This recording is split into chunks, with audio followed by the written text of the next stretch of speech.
سورۃ الحج کی آیت نمبر 39 کا بیان ہے اور یہ 17ویں پارے کا 13واں رکوع. اذن للذین یقاتلون، ان لوگوں کو جہاد کی اجازت دی گئی جن سے کافر لڑتے ہیں، یعنی ان غریب مسلمانوں کو کہ جو مظلوم تھے، مکہ مکرمہ میں رہتے، کافر انہیں مارتے. کبھی کوئی اپنی ٹوٹی ہوئی پنڈلی لے کر حضور کی بارگاہ میں آتا، کبھی کسی کی آنکھ پھوٹی ہوئی ہوتی، کافر ظلم کرتے. حضور فرماتے صبر کرو، ابھی جہاد کا حکم نہیں ہے. یہ پہلی آیت کریمہ ہے جس کے بعد مومنوں کو جہاد کی اجازت دی گئی. بِأَنَّهُمْ ظُلِمُوا، اس وجہ سے کہ ان پر ظلم کیا گیا. تو اب مظلوموں کو اس بات کا اختیار ہے کہ وہ ظالم سے بدلہ لیں. وَإِنَّ اللَّهَ عَلَى نَصْرِهِمْ لَقَدِيرٌ، اور بے شک اللہ تعالی ان کی مدد کرنے پر قادر ہے. الَّذِينَ أُخْرِجُوا مِن دِيَارِهِمْ، وہ لوگ جو اپنی بستیوں سے نکالے گئے، جیسے مہاجرین. بغیر حق، نا حق، بلا وجہ نکالے گئے. الا، صرف ایک ہی ان کا جرم تھا. وہ کیا جرم تھا؟ ان یقولوا ربنا اللہ، کہ وہ کہتے ہمارا رب اللہ ہے. صرف اس وجہ سے ان پر ظلم کیا گیا اور انہیں مکے سے نکالا گیا. ایسے لوگوں کو اب جہاد کی اجازت ہے، وہ ظالم کو منہ توڑ جواب دیں. وَلَوْلَا دَفْعُ اللَّهِ النَّاسَ بَعْضَهُمْ بِبَعْضٍ، اور اگر اللہ تعالی بعض لوگوں کو بعض لوگوں کی وجہ سے دور نہ کرتا، یعنی مظلوموں کی مدد نہ کی جاتی اور ظالموں کو جواب نہ دیا جائے، تو پھر دنیا جنگل کا قانون بن جائے گی. جو طاقتور ہوگا وہ کمزور کو دبائے گا. لَهُدِّمَتْ صَوَامِعُ، ضرور گرا دیے جاتے. صوامع چھوٹے گرجے، وبیع اور بڑے گرجے. صوامع ان چھوٹے گرجوں کو کہتے ہیں جس میں عیسائی راہب بیٹھ کر تنہا عبادت کرتے ہیں، یعنی جو بھی اپنا ان کا معمولات ہیں. وصلوات، اور کلیسا یعنی یہودیوں کی عبادت گاہ. ومساجد، اور مسجدیں. جو لوگ اسلام پر دہشت گردی کا الزام لگاتے ہیں اور وہ یہ کہتے ہیں کہ مسلمانوں نے مندروں کو، گرجا گھروں کو گرا کر مسجدیں بنائی ہیں، انہیں یہ سبق دیا جا رہا ہے کہ قرآن تو یہ فرماتا ہے کہ جہاد صرف اسلامی مراکز کی حفاظت کے لیے نہیں، بلکہ اسلامی جہاد کرنے والے کافروں کی عبادت گاہوں کا بھی تحفظ کرتے ہیں. آپ اسلام کی تاریخ کو دیکھ لیں کہ جب بھی مسلمانوں نے جنگ کی، انہوں نے کافروں کی عبادت گاہوں کو نقصان نہیں پہنچایا، بلکہ اگر کافر اسلامی ملک میں رہے، وہ جزیہ دے اور اسلامی قوانین کی مخالفت نہ کرے، بغاوت نہ کرے، تو اسے اپنے مذہب کے مطابق زندگی گزارنے کی اجازت ہے.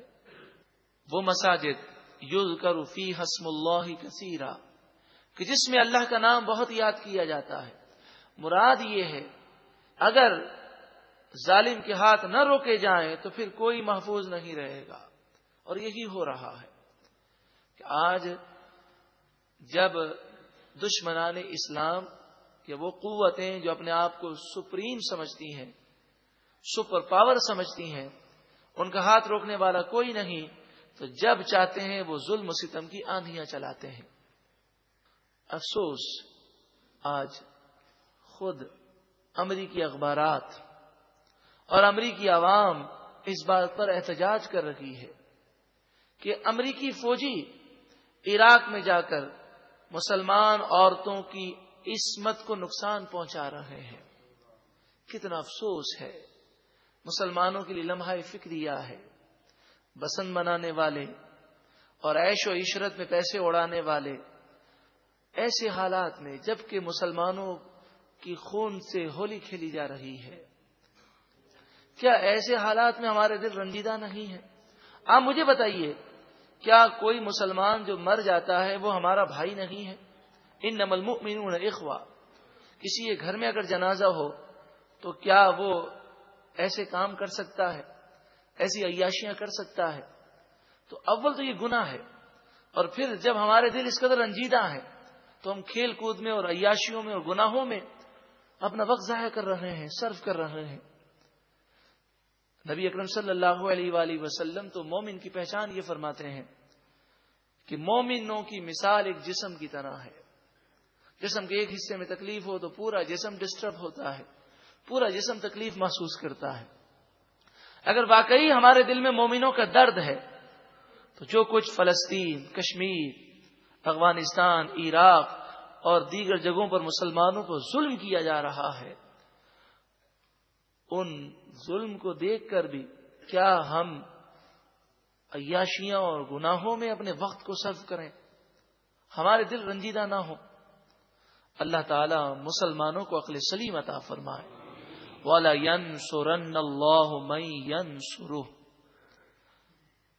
ضرور بضرور اللہ تعالی اس کی مدد فرمائے گا جو اس کے دین کی مدد کرے گا. ان اللہ لقوی عزیز.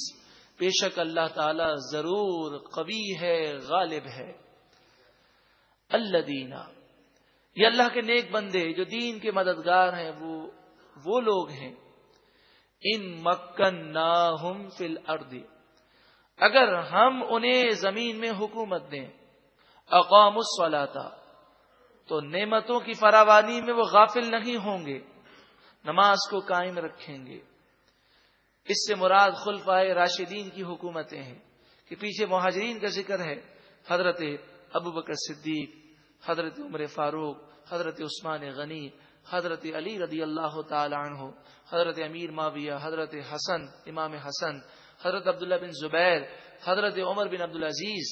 اس طرح کے کئی نیک خلفاء اور بادشاہ گزرے کہ جنہوں نے نماز کے نظام کو قائم کیا اور کوئی حکومت کے معاملہ انہیں اللہ کی یاد سے غافل نہ کر سکا. اقاموا الصلاۃ، وہ نماز قائم رکھیں گے. وآتوا الزکاۃ، اور وہ زکوٰۃ دیں گے. وامروا بالمعروف، اور وہ نیکی کا حکم دیں گے. ونہوا عن المنکر، اور برائی سے وہ روکیں گے. وللہ عاقبۃ الامور، اور اللہ ہی کے لیے تمام امور کا انجام ہے، یعنی اللہ تعالی جو چاہے وہی ہوگا. وَإِن يُكَذِّبُوكَ، اور اگر وہ آپ کو جھٹلائیں اے محبوب صلی اللہ علیہ وسلم تو آپ رنج نہ کریں. فَقَدْ كَذَّبَتْ قَبْلَهُمْ قَوْمُ نُوحٍ وَعَادٌ وَثَمُودَ، بے شک ان لوگوں سے پہلے قوم نوح اور عاد اور سمود نے بھی اپنے نبیوں کو، رسولوں کو جھٹلایا. قوم عاد نے حضرت ہود علیہ السلام کو جھٹلایا، قوم سمود نے حضرت صالح علیہ السلام کو جھٹلایا. وقوم ابراہیم، ابراہیم علیہ السلام کی قوم نے جھٹلایا. وقوم لوط، اور لوط علیہ السلام کی قوم نے حضرت لوط علیہ الصلاۃ والسلام کی تکذیب کی. واصحاب مدین، اور مدین والوں نے حضرت شعیب علیہ السلام کو جھٹلایا. وکذب موسیٰ، اور موسیٰ علیہ السلام بھی جھٹلائے گئے. فرعونیوں نے آپ کو ماننے سے انکار کیا. پھر ان پر عذاب کیوں نہیں آتا؟ یہ اس قدر ظلم کر رہے ہیں. فَأَمْلَيْتُ لِلْكَافِرِينَ، بس میں نے کافروں کو مہلت دی ایک وقت تک. ثُمَّ أَخَذْتُهُمْ، پھر میں نے انہیں پکڑ لیا. فَكَيْفَ كَانَ نَكِيرٌ، تو بتاؤ میرا عذاب کیسا رہا کہ جس کو میں نے پکڑا وہ میرے عذاب اور میری گرفت سے نکل نہ سکا.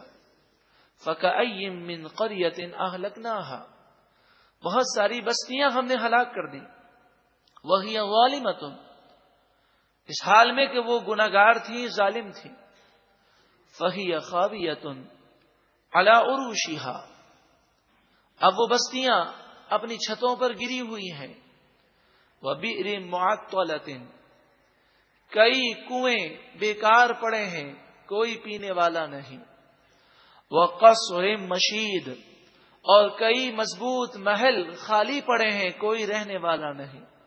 افلم یسیروا فی الارض، کیا وہ زمین میں نہ چلے، کیا وہ زمین میں نہ چلے، غور کرتے کہ ظالموں کا کیا انجام ہوا۔ چلے کچھ بھی نہیں تو ہم قبرستان چلے جائیں، قبرستان میں جا کر تختیاں پڑھیں، 25 سال عمر، 20 سال عمر، 30 سال عمر، یہ جرنل ہیں، یہ میجر ہیں، یہ کرنل ہیں، یہ ڈاکٹر ہیں، یہ فلاں وزیر تھے، سب قبروں میں ہیں۔ ہر ایک کو مر کر قبر میں جانا ہے۔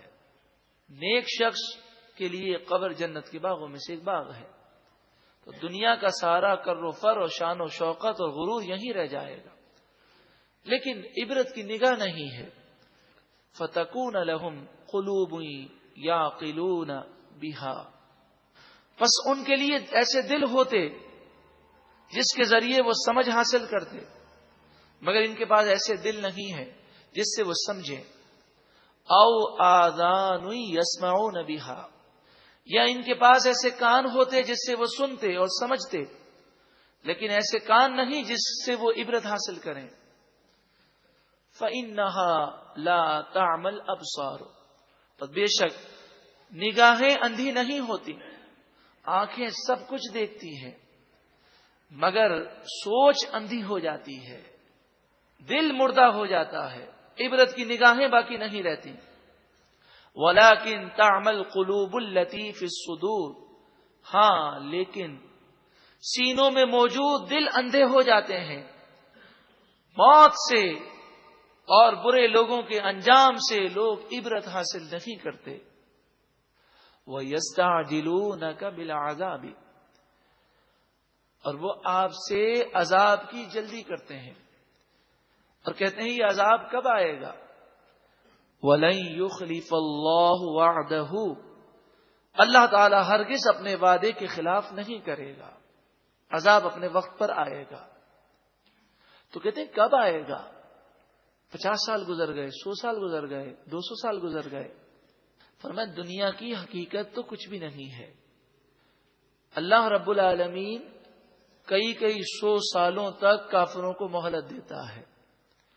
نوح علیہ السلام کو جھٹلانے والوں کو 950 سال تک مہلت دی گئی۔ نمرود کی عمر 800 برس، فرعون کی عمر 400 برس۔ تو اگر یہ 40-50 سال کی اگر انہیں مہلت مل جائے تو کوئی بڑی مہلت نہیں ہے۔ وَإِنَّ يَوْمًا عِندَ رَبِّكَ، بے شک ایک دن تیرے رب کے نزدیک کا الف سنۃ مما تعدون، 1000 سال کی طرح ہے، ان 1000 سالوں کی طرح جنہیں تم گن سکتے ہو۔ مراد یہ ہے کہ اگر اللہ تعالی 1000 سال کی کسی کو مہلت دے تب بھی وہ اللہ کے نزدیک بہت تھوڑی مہلت ہے، اور حقیقتاً وہ تھوڑی ہی ہے، کیونکہ جتنی بھی مہلت دی جائے پھر آخر کار انہیں جہنم میں ضرور جانا ہے۔ وَكَأَيٍّ مِّن قَرْيَةٍ أَمْلَيْتُ لَهَا، بہت ساری ایسی بستیاں ہیں جنہیں میں نے مہلت دی، ڈھیل دی، وَهِيَ ظَالِمَةٌ، حالانکہ وہ گناہگار تھے، ظالم تھے، ثُمَّ أَخَذْتُهَا، پھر میں نے انہیں پکڑ لیا، وَإِلَيَّ الْمَصِيرُ، اور میری ہی طرف پلٹ کر آنا ہے، ہر ایک کو مرنا اور میری بارگاہ میں آنا ہے۔ ایک مرتبہ محبت کے ساتھ درود و سلام، اللہم صلی علی سیدنا مولانا محمد وعلی